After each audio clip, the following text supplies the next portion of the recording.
And under habeas corpus in Texas and California, you can bring in evidence of non-scientific means, right? So in most states, you can bring in evidence of DNA after you've been convicted, but in Texas and California, they have expanded that to include things like recanting scientific testimony or recanting witnesses from time to time, but even that is limited because you have to test the veracity of the witness, at both times, right? How is that person credible now if she was deemed to be credible then?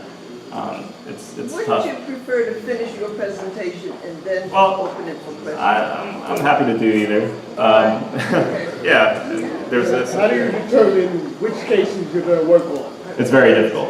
It's very difficult. We have at any given time, we have a large backlog. We, as you can imagine, as the Innocence Project has gained popularity, people have written to us constantly. And it is, we have an intake department that looks into every single case that comes across our table. We have, we require our intake department to respond to every single person because we don't want people with lingering hope if we're not going to take their case. So we respond to every single person that writes us with an affirmative or a denial. And basically, we decide based on, first of all, is there DNA evidence? Is that DNA evidence going to show that an individual is innocent? And we are over-inclusive in the amount of DNA that we test. So oftentimes, we test things that we know may not result in a conclusive showing of innocence, just to make sure, right? And does the Queen's DA willingly work with you or against you? The Queen's DA, that's a political relationship that I'm not aware of and I'm not privy to, so I won't respond to that question. But yeah. That's we'll piggyback on that because thanks and God rest his soul in peace, D.A. Thompson. Yeah. Right. People who were found guilty was doing time for even murder. They developed the Innocence Project and got them free. The problem that I have is the district attorney's offices, because even after the police arrest people, the DA's office take over the case, and they have their investigators, and quite often, as was in Brooklyn, the district attorney's office falsified these people's arrest record. So the problem is not so much with the police, in my estimation, is with the district attorney's offices, because they are elected. Police officers are civil servants. They are elected, and we need to hold them accountable. Right now, in Bronx County, the district attorney, a black woman, she created the Innocence Project in her office. We're looking at cases. The Queens district attorney refused to do anything, and there's a lot of people who are going to jail innocently. Say it again. How do we get the elected political leadership, the district attorneys, to respond to what you are saying, because what you say is correct? That's the problem. Yeah. I'll speak to Ken Thompson for a second. He was the Brooklyn district attorney. I'm running out of time now. He was the Brooklyn district attorney. Sound good? Okay. Who was a true leader when it came to justice issues. He started the wrongful or the conviction integrity unit out of the district attorney's office. And over the course of the 2 years that it has existed, they have uncovered and exonerated over 20 individuals. And that is a real testament to Ken Thompson, who passed away before his time a couple of weeks ago.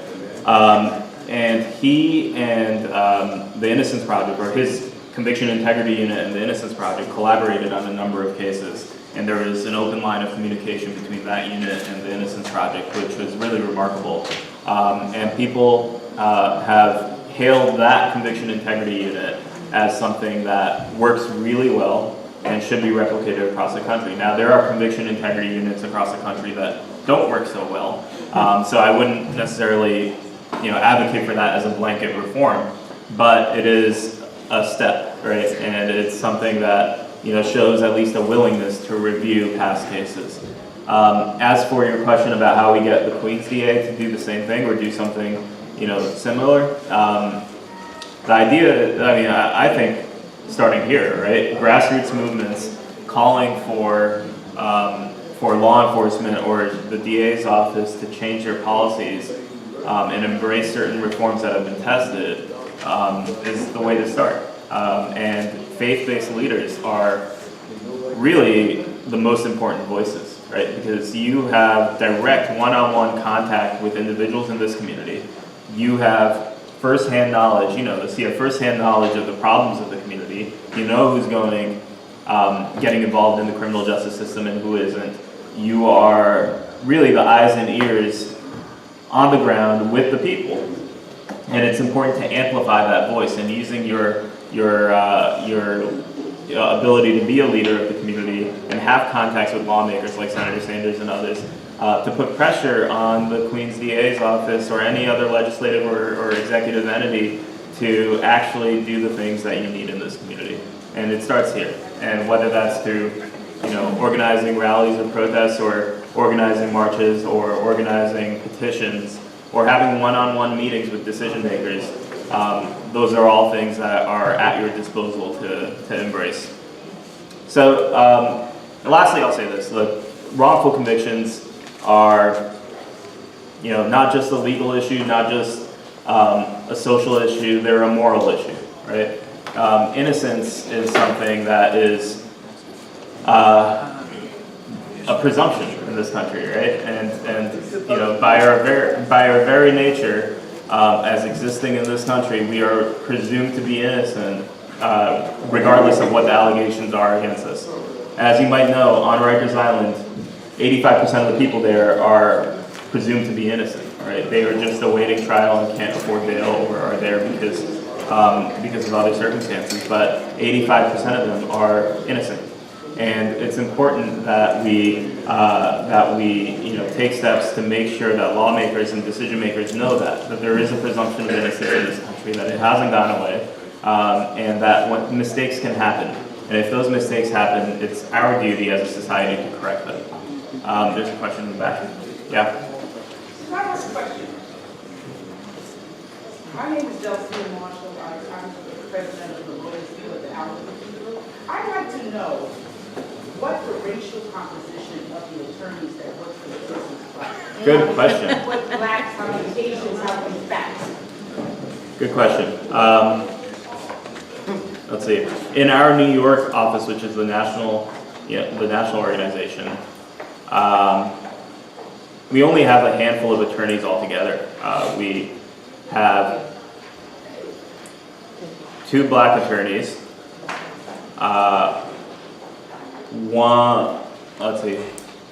There's 2 of us that are policy advocates that are South Asian, like me. There's 1 South Asian attorney in litigation as well. So it's a fairly diverse representation. We do have we make it a priority to be diverse and inclusive in our hiring because we want to make sure that all sorts of viewpoints are heard. How are you funded, please? Through individual contributions. That's our biggest donor base, and foundations, and there's some some corporate funding, but we're not beholden to any sort of agenda based on our funding. So the agenda is driven by us, and we take funding from private entities. You should let people know that Barry Sheck started. Oh, right. People know who Barry Sheck is. Yeah, so the Innocence Project was founded in 1992 by Barry Sheck and Peter Neufeld. They were both on the team of attorneys that were assisting O.J. Simpson through his criminal trial. And Barry Sheck started it out of Cardozo Law School, where he still remains a professor. And he and Peter are both heavily involved with the Innocence Project to this day. They don't take a penny from the project, but they are known as the directors of the Innocence Project, and they are there daily, even though they have a separate law practice. But they are there on a daily basis. We get to interact with them on a daily basis, which is really, really important for our organization's health. Yeah. You can take 2 more questions. Yeah. Hurricane Jackson was represented by this group? Hurricane Carter. Yeah. So again, that's something that predates me, but Reuben Hurricane Carter was somebody who was wrongfully convicted. I don't know about the actual representation day to day, but the Innocence Project was involved in that case, and he's somebody that spent a lot of time advocating for other people who had been wrongfully convicted. Any other questions? Yes. I do not have a question, but I just would like to make a comment. I commend Senator Saunders for this event, Yes. and for having you here. We hear so much about the Innocence Project and about all kinds of other policy advocates, but we have never actually had someone come to share this kind of information with us. This is something I've always wondered about, because I know of so many people who are incarcerated for crimes they did not commit. People from the churches who are incarcerated for crimes they did not commit. What are we supposed to do? Who are we supposed to go to? Our Queen's DA is not actually doing anything, and I'm saying actually doing anything in this regard. Hats off to you. I appreciate you, and the work that you guys are doing is great. Just keep up the good work, and again, I really do commend Senator Saunders for this.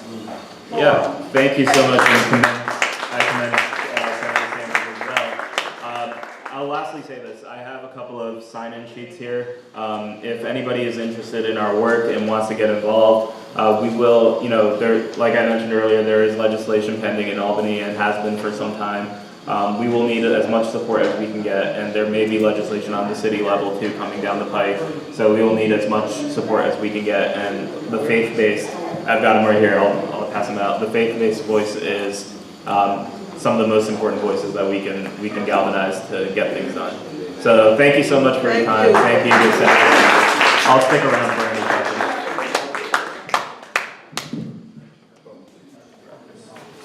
Thanks a lot. Another round of applause for Mr. Sinha. Innocence Project. And I think he did a tremendous job answering your questions. And if you do have further questions, please reach out to him. He'll be here for